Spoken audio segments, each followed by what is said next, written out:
Hi guys, welcome back to my channel. അപ്പോൾ ഇന്നത്തെ വീഡിയോയിൽ കാണിക്കുന്നത് നമ്മൾ കോഴിക്കോട് പോയിട്ടുണ്ടായിരുന്നു. അപ്പോൾ അവിടെ നടന്നിട്ടുള്ള കുറച്ച് സംഭവങ്ങളും അതുപോലെ തന്നെ അവിടുത്തെ സ്ഥലങ്ങൾ കാര്യങ്ങളാണ് കാണിക്കുന്നത്. സ്ഥലങ്ങൾ എന്ന് പറഞ്ഞാൽ നമ്മൾ കടന്നു പോയ സ്ഥലങ്ങളാണ് കാണിക്കണത്. അപ്പോൾ നമ്മളിപ്പോൾ സൗത്ത് റെയിൽവേ സ്റ്റേഷനിൽ എത്തിയിട്ട് രാവിലെ വെളുപ്പിന് 5:30 വീട്ടിൽ നിന്ന് നമ്മൾ കെട്ടുംപാണ്ടോകയായിട്ട് ഇറങ്ങിയതാണ്. അപ്പോൾ 6 മണിക്കാണ് കേട്ടോ ട്രെയിൻ വരുന്നത്. ഞങ്ങളപ്പോൾ ട്രെയിനിലൊക്കെ കയറി സെറ്റായിട്ടിരുന്നു. 6 മണി കഴിഞ്ഞപ്പോഴത്തേനും ട്രെയിൻ എടുത്തിട്ടുണ്ട് കേട്ടോ. നമ്മളപ്പോൾ കോഴിക്കോട് കല്ലായി എന്ന് പറഞ്ഞ സ്റ്റോപ്പാണെന്ന് തോന്നണം, എനിക്ക് കറക്റ്റായിട്ട് ഓർമ്മയില്ല പോണത്. അപ്പോൾ ഈ ട്രെയിൻ ഭയങ്കര സ്ലോ ആയിരുന്നു ഗൈസ്. ചില സ്റ്റോപ്പുകൾ നിർത്തിയിട്ട് ഒരാൾക്ക് കുളിച്ചിറങ്ങാനുള്ള അത്രയും ടൈം ഉണ്ടായിരുന്നു അവിടെ. അത്രയും നേരം ചില സ്റ്റോപ്പുകൾ നിർത്തിയായിരുന്നു. ശരിക്കും നമുക്ക് അവിടെ 9:30ക്കാണ് എത്തേണ്ടത് കോഴിക്കോട്. പക്ഷേ ഈ ട്രെയിനിൻ്റെ ഒരു സ്വഭാവം വെച്ചിട്ട് ഇത് നമ്മളവിടെ 10:30 കഴിഞ്ഞപ്പോഴാണ് എത്തിച്ചിട്ടുണ്ടായിരുന്നത്. ഞങ്ങളവിടെ ചെന്ന് അറ്റൻഡ് ചെയ്യാനുണ്ടായിരുന്ന പരിപാടി വരെ ലേറ്റായിപ്പോയി. അപ്പോൾ പരിപാടി വേറെ ഒന്നുമില്ല കേട്ടോ. നമ്മൾ ശരിക്കും പറഞ്ഞാൽ നമുക്ക് 5 കമ്പനികളുണ്ട്. ഒരൊറ്റ മാനേജ്മെൻറ്റിൻ്റെ കീഴിലാണ് ഈ 5 കമ്പനീസ് വരുന്നത്. അതിലൊരെണ്ണം സ്റ്റഡി അബ്രോഡാണ്.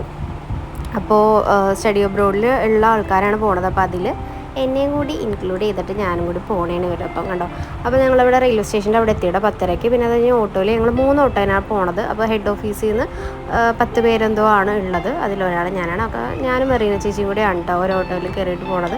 ബാക്കി എല്ലാവരും 3 പേര് വെച്ചിട്ട് 2 ഓട്ടോയിൽ കയറിയിട്ട് പോയി. അപ്പോൾ സ്ഥലമൊക്കെ ഓട്ടോക്കാരന് പറഞ്ഞു കൊടുത്തിട്ടുണ്ടായിരുന്നു. ഫ്രണ്ടിൽ പോണതാണ് കേട്ടോ അവർ. ഓട്ടോ കാണാൻ പറ്റേണ്ടത് നിങ്ങൾക്ക്. ആ ഫ്രണ്ടിൽ പോണ 2 ഓട്ടോകളാണ് അവരുടെ. അപ്പോൾ ഇവിടെ ഒന്നാമത്തെ കാര്യം ചൂടാണ്. അപ്പോൾ ഇറങ്ങിക്കഴിഞ്ഞപ്പോൾ തന്നെ നമ്മൾ പൊള്ളിപ്പോയി ഗൈസ്. പിന്നെ ഒന്നാമത് ലേറ്റ് ആയത് കാരണം വായു പിടിച്ചാണ് നമ്മൾ ബ്രേക്ക്ഫാസ്റ്റ് കഴിച്ചിട്ടുണ്ടായിരുന്നത്.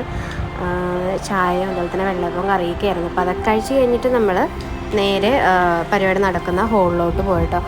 അപ്പോൾ നമുക്ക് സ്റ്റഡി അബ്രോഡിൻ്റെ തന്നെ ഒരു എക്സ്പോ ആയിരുന്നു. കോഴിക്കോടാണ്. നമുക്ക് ഓൾറെഡി ഇവിടെ ബ്രാഞ്ച് ഓഫീസ് ഉണ്ട് കേട്ടോ. അപ്പോൾ അവിടുത്തെ സ്റ്റാഫുകളാണ് ഇതിൻ്റെ മിക്ക അറേഞ്ച്മെൻറ്റ്സും ചെയ്തിട്ടുണ്ടായിരുന്നത്. അപ്പോൾ അതിൽ നമ്മുടെ സ്നേഹമതിയായ സജല ചേച്ചി പ്രോഗ്രാം നടന്നുകൊണ്ടിരിക്കുമ്പോൾ തന്നെ എവിടേക്കോ വണ്ടി എടുത്തിട്ട് പോയിട്ട് നമുക്ക് ഈ സ്പെഷ്യൽ സംഭവം സ്നേഹത്തോടെ കൊണ്ടുവന്ന് തന്നിട്ടുണ്ടായിരുന്നു. അപ്പോൾ നമുക്കിവിടെ എപ്പോഴും കഴിക്കാറില്ലല്ലോ, കഴിക്കാത്ത സാധനമാണ്. അപ്പോൾ പുള്ളിക്കാരത്ത് കൊണ്ടുവന്നു. അപ്പോൾ ഞങ്ങളെല്ലാവരും കൂടി ആസ്വദിച്ച് കഴിക്കണേന്ന്. അത് വിശന്ന് പൊരിഞ്ഞിരിക്കണമായിരുന്നു. അപ്പോൾ അതൊക്കെ കഴിഞ്ഞ് ഞങ്ങൾ ഇറങ്ങി. 1 മണിയൊക്കെ ആയപ്പോഴത്തേനും കഴിഞ്ഞിട്ടോ. അങ്ങനെ ഞങ്ങൾ അവിടുത്തെ ഒരു ഓട്ടോയിൽ, ഈ ഓട്ടോയിൽ ഞാൻ ഫസ്റ്റ് ടൈമാണ് കേട്ടോ കയറണത്. ഇവിടെ എറണാകുളത്ത് ഉണ്ടോയെന്ന് എനിക്കറിയില്ല, ഉണ്ടെന്നാണ് കേട്ടോ പറഞ്ഞത്. പക്ഷേ ഇയാൾ നമ്മളെ റൈഡിൽ കയറ്റി കൊണ്ടുപോകണ പോലെയാണ്. ഓരോ വണ്ടിയുടെ പറ്റയിലാണ് ഇങ്ങനെ കൊണ്ടുപോകണത്. അപ്പോൾ ഞങ്ങൾ ടെൻഷൻ അടിച്ചിട്ടാണ് എത്തി. അങ്ങനെ അയാൾ ഇവിടെ കോഴിക്കോടുള്ള പാരഡൈസ് ഹോട്ടലിൻ്റെ അവിടെ നിർത്തിയിട്ടുണ്ട്. അവിടെ നിങ്ങൾ നേരത്തെ കണ്ടിട്ടുണ്ടായിരുന്നത് ബീവറേജ് ഒന്നുമല്ല, അത് ഈ പാരഡൈസിൻ്റെ ഫ്രണ്ടിൽ ആൾക്കാർ ക്യൂ നിൽക്കണേന് ബിരിയാണി കഴിക്കാൻ. അപ്പോൾ ഞങ്ങൾക്ക് പെട്ടെന്ന് സീറ്റ് കിട്ടിട്ടോ. ഞങ്ങൾ രാവിലെ തന്നെ ഇവിടെ നമ്മുടെ പ്രശാന്തേട്ടൻ ഉണ്ടല്ലോ, ഇപ്പോൾ കാണിച്ച പ്രശാന്തേട്ടൻ നമുക്കിവിടെ സീറ്റ് ബുക്ക് ചെയ്തിട്ടുണ്ടായിരുന്നു ഇത്രയും പേർക്ക്. അപ്പോൾ അതാണ് നമ്മൾ അടുക്കള വശത്ത് കൂടി കയറ്റി നമ്മൾ നമ്മുടെ സീറ്റുകൾ കരസ്ഥമാക്കിയിരിക്കുകയാണ്. അപ്പോൾ എല്ലാവരും ഫുഡിന് വേണ്ടി വെയിറ്റ് ചെയ്യണം. നല്ല ഇൻറ്റീരിയറാണ് കേട്ടോ, ഒരു വീട് പോലത്തേക്ക് ഒരു സെറ്റപ്പാണ്. അപ്പോൾ ഞങ്ങളപ്പോൾ എല്ലാവരും കൂടി ഇരുന്നിട്ട് ഫുഡ് കഴിക്കാതിരിക്കുകയാണ്. ഇതാണ് സജില ചേച്ചി, ദർശിത ചേച്ചി, നമ്മുടെ പ്രശാന്തേട്ടൻ, കോഴിക്കോടത്തെ സ്റ്റാഫുകളാണ് കേട്ടോ ഇവർ.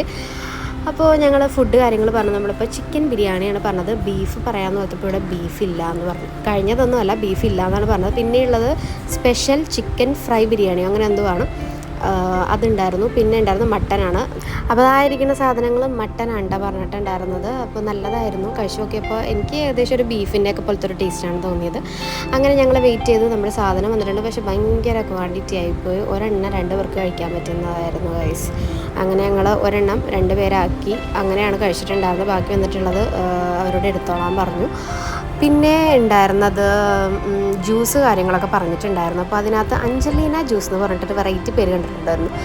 അപ്പോൾ അത് നമ്മുടെ ആനന്ദ് ബ്രോ ഓർഡർ ചെയ്തിട്ടുണ്ടായിരുന്നു. പക്ഷേ ഒരു കാശിന് വായി വെക്കാൻ കൊള്ളുന്നില്ല. എന്തോ എല്ലാ ഫ്രൂട്ട്സിൻ്റെ ബാലൻസ് വന്നത് വെച്ചിട്ടായിട്ട് ഉണ്ടാക്കിയതാണെന്ന് തോന്നുന്നു. പിന്നെ ആ ഇരിക്കുന്നത് ഡിഷല്ല കേട്ടോ, അതൊരു പ്രത്യേക തരം ഡിഷായിട്ട് നിങ്ങൾ കണക്കാക്കണ്ട. ഇവരല്ല, ദി പീപ്പിൾസ്, ഇവർ കഴിച്ചിട്ട് കോഴീനെ നാണം കെടുത്തി വെച്ചിരിക്കുന്നതാണ് ആ കാണിക്കുന്നത്. മനസ്സിലായോ? എല്ലാ ചിക്കൻ്റെ പീസുകളും എല്ലാം ഒരു കൂടാരം പോലെ വെച്ചിട്ടുണ്ട്. അപ്പോൾ ഞാൻ ജ്യൂസൊന്നും പറഞ്ഞില്ല, ഞാൻ ഗുലാം ജാം അവിടെ ഇങ്ങനെ ഇരിക്കണുണ്ട്. അപ്പോൾ അതാണ് പറഞ്ഞത്. അങ്ങനെ കഴിച്ചിട്ട് ഞങ്ങൾ വേഗം അടുക്കള വഴി തന്നെ ഇറങ്ങി. ഇപ്പോഴും ഇവിടെ ഉടുക്കത്തെ തിരക്കാണ് കേട്ടോ. കണ്ടോ, അവിടെ ഇങ്ങനെ ഇരിക്കണേ, നമ്മൾ പോയ ആൾക്കാർ തന്നെയാണെന്ന് തോന്നിയിരിക്കണം. അങ്ങനെ അതൊക്കെ കഴിഞ്ഞ് ഞങ്ങൾ ഒരു 3 മണിയല്ല, ഒരു 3:30 ആയപ്പോൾ തന്നെ ഫുഡ് കാര്യങ്ങൾ കഴിച്ചിട്ട് അവിടെ നിന്ന് ഇറങ്ങി. അപ്പോൾ നമ്മളിനി ഒരു 4:30 ആകുമ്പോഴാണ് കേട്ടോ അടുത്ത നമുക്ക് എറണാകുളത്തോട്ട് ട്രെയിനുള്ളത്. അപ്പോൾ ഞങ്ങളങ്ങനെ ഇവിടെ എത്തിയിട്ടുണ്ട്. വന്ദേ ഭാരതമാണ് കേട്ടോ ബുക്ക് ചെയ്തിട്ടുള്ളത്. അങ്ങനെ ഞങ്ങൾ സ്റ്റെപ്പ് കയറി. എവിടെയാണ് ട്രെയിൻ വരുന്നത്, ഏതാണ് സ്ഥലം, വടക്കേതാണ് തെക്കേതാണ് കിഴക്കേതാണ് ഒന്നും അറിയില്ല. അങ്ങനെ നിൽക്കുമ്പോൾ നമ്മുടെ സജില ചേച്ചി നമുക്ക് ആ കോഴിക്കോട് സ്നേഹം കൊണ്ടുണ്ടാക്കിയ അലുവയും കൊണ്ട് വന്നിട്ടുണ്ടായിരുന്നു. അപ്പോൾ എല്ലാവരും പറഞ്ഞിട്ടുണ്ടായിരുന്നു കേട്ടോ. അപ്പോൾ ചേച്ചി ആ തിക്കിനെ തിരക്കിൽ പോയിട്ട് ഈ ചൂടത്ത് പോയി ഞങ്ങൾക്ക് വേണ്ടിയിട്ട് അലുവയൊക്കെ മേടിച്ചിട്ട് വന്നു. നമ്മൾ 4:30 ആയപ്പോൾ തന്നെ നമ്മുടെ വന്ദേ ഭാരത് വന്നു. ഞങ്ങളെല്ലാവരും ഫസ്റ്റ് ടൈമാണ് കേട്ടോ. കാരണം എല്ലാവരും ആണെന്നറിയില്ല. ഇപ്പോൾ ഒരു ആളെ കണ്ടില്ലേ, പുള്ളിക്കാരത്തിയുടെ അന്ത്യാഭിലാഷം എന്ന് പറയുന്നത് ഇതിനകത്ത് കയറാമെന്നുള്ളതാണ്. നമ്മുടെ സോണിയ ചേച്ചിയുടെ ഞാനിവിടെ നിൽക്കാൻ നീ വീഡിയോ എടുക്കുന്നതൊക്കെ പറഞ്ഞ് സെറ്റ് ചെയ്ത് നിൽക്കണമായിരുന്നു. പക്ഷേ എനിക്ക് വന്ദേ ഭാരതിൻ്റെ വേണമെന്നത് ഞാനത് കട്ട് ചെയ്ത് കളഞ്ഞാണ് കഴിച്ചത്. അപ്പോൾ ആദ്യത്തെ പോഷൻ ഇത്തിരി കാണിക്കേണ്ട പുള്ളി കണ്ണട വെച്ചിട്ട് നിൽക്കണത്. അങ്ങനെ ഞങ്ങൾ വന്ദേ ഭാരതിൽ ഓടിപ്പിടിച്ച് കയറണേണ്.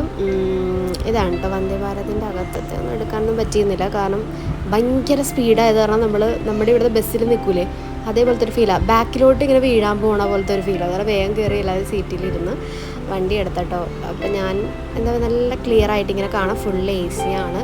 ഒരു എന്താ പറയുക ഒരു ഭയങ്കര സ്റ്റാൻഡേർഡായിട്ട് തോന്നി എനിക്ക് കയറിയിട്ട്. ഞാൻ ഫസ്റ്റ് ടൈമാണ് കേട്ടോ കയറണത്. ഈ പാലത്തിലൊക്കെ കയറുമ്പോൾ എനിക്ക് തോന്നുന്നു സ്ലോ ആയി. ചില സ്ഥലത്ത് ഭയങ്കര ഫാസ്റ്റായിട്ട് പോകും, ചില സ്ഥലത്ത് ഭയങ്കര സ്ലോ ആയിട്ട് പോകും. നമ്മൾ എനിക്ക് തോന്നുന്നു പോയതിനേക്കാളും 2 മടങ്ങ് നേരത്തെ എത്തിയ പോലെ തോന്നി. അപ്പം നമ്മളൊരു 7:30 ആയപ്പോഴത്തേനും നോർത്ത് റെയിൽവേ സ്റ്റേഷനിൽ എത്തിയിട്ടുണ്ട്. അപ്പോൾ ചേട്ടൻ പുറത്ത് വിളിക്കാൻ വന്നിട്ടുണ്ട്.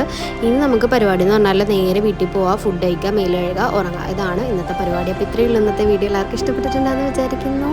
Bye bye.